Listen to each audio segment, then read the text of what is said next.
Art of War Chapter 11. The 9 Situations. 1. Sun Tzu said, "The art of war recognizes 9 varieties of ground. 1. Dispersive ground. 2. Facile ground. 3. Contentious ground. 4. Open ground. 5. Ground of intersecting highways. 6. Serious ground. 7. Difficult ground. 8. Hemmed-in ground. 9. Desperate ground. 2. When a chieftain is fighting in his own territory, it is dispersive ground. 3. When he has penetrated into hostile territory, but to no great distance, it is facile ground. 4. Ground the possession of which imports great advantage to either side is contentious ground. 5. Ground on which each side has liberty of movement is open ground. 6. Ground which forms the key to 3 contiguous states, so that he who occupies it first has most of the empire at his command, is a ground of intersecting highways. 7. When an army has penetrated into the heart of a hostile country, leaving a number of fortified cities in its rear, it is serious ground.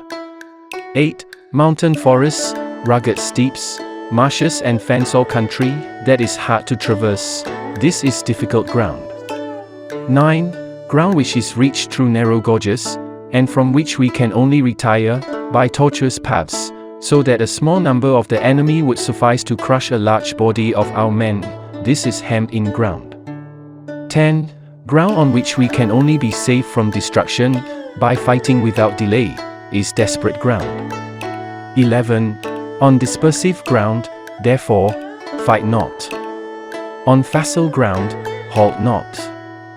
On contentious ground, attack not. 12. On open ground, do not try to block the enemy's way. On the ground of intersecting highways, join hands with your allies. 13. On serious ground, gather in plunder. In difficult ground, keep steadily on the march. 14. On hemmed-in ground, resort to stratagem. On desperate ground, fight. 15.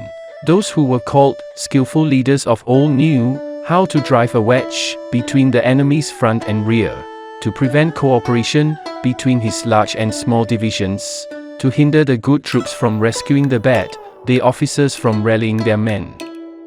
16. When the enemy's men were united, they managed to keep them in disorder. 17. When it was to their advantage, they made a forward move. When otherwise, they stopped still. 18. If asked how to cope with a great host of the enemy, in orderly array and on the point of marching to the attack, I should say, end quote, begin by seizing something which your opponent holds dear, then he will be amenable to your will, end quote. 19. Rapidity is the essence of war. Take advantage of the enemy's unreadiness, make your way by unexpected routes, and attack unguarded spots. 20. The following are the principles to be observed by an invading force. The further you penetrate into a country, the greater will be the solidarity of your troops, and thus the defenders will not prevail against you. 21. Make forays in fertile country in order to supply your army with food. 22. Carefully study the well-being of your men, and do not overtax them. Concentrate your energy and hoard your strength. Keep your army continually on the move, and devise unfathomable plans. 23. Throw your soldiers into positions whence there is no escape, and they will prefer death to flight. If they will face death, there is nothing they may not achieve. Officers and men alike will put forth their uttermost strength. 24. Soldiers, when in desperate straits, lose the sense of fear. If there is no place of refuge, they will stand firm.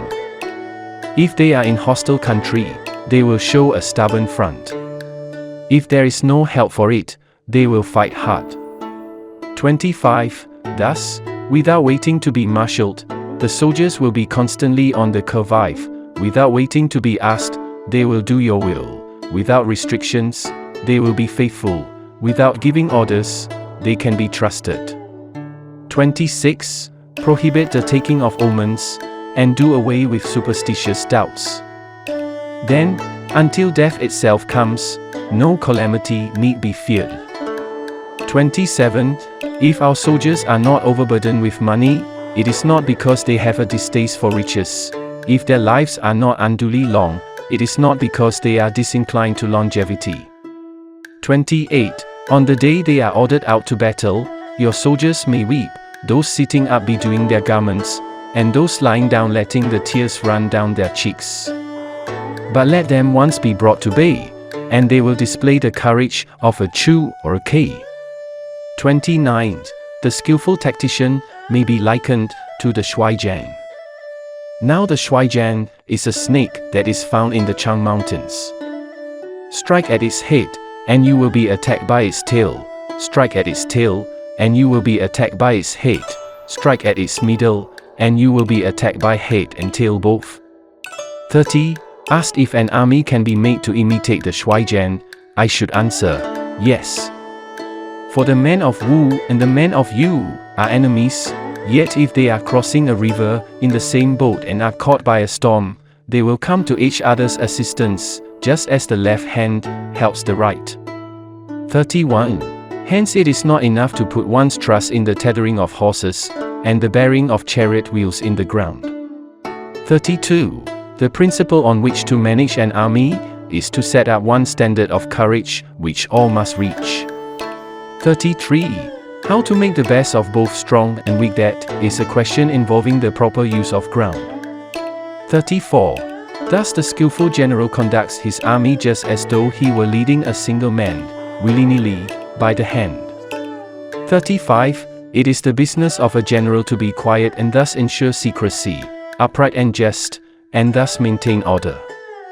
36. He must be able to mystify his officers and men by false reports and appearances, and thus keep them in total ignorance. 37. By altering his arrangements and changing his plans, he keeps the enemy without definite knowledge. By shifting his camp and taking circuitous routes, he prevents the enemy from anticipating his purpose. 38. At the critical moment, the leader of an army acts like one who has climbed up a height and then kicks away the ladder behind him. He carries his men deep into hostile territory before he shows his hand. 39. He burns his boats and breaks his cooking pots. Like a shepherd driving a flock of sheep, he drives his men this way and that, and nothing knows whither he is going. 40. To master his host and bring it into danger, this may be termed the business of the general. 41. The different measures, suited to the 9 varieties of ground, the expediency of aggressive or defensive tactics, and the fundamental laws of human nature, these are things that must most certainly be studied. 42. When invading hostile territory, the general principle is that penetrating deeply brings cohesion. Penetrating but a short way means dispersion. 43. When you leave your own country behind and take your army across neighborhood territory, you find yourself on critical ground. When there are means of communication on all 4 sides, the ground is one of intersecting highways. 44. When you penetrate deeply into a country, it is serious ground. When you penetrate but a little way, it is facile ground. 45. When you have the enemy's strongholds on your rear, and narrow passes in front, it is hemmed-in ground. When there is no place of refuge at all, it is desperate ground. 46. Therefore, on dispersive ground, I would inspire my men with unity of purpose. On facile ground, I would see that there is close connection between all parts of my army. 47. On contentious ground, I would hurry up my rear. 48. On open ground, I would keep a vigilant eye on my defenses. On ground of intersecting highways, I would consolidate my alliances. 49. On serious ground, I would try to ensure a continuous stream of supplies. On difficult ground, I would keep pushing on along the road.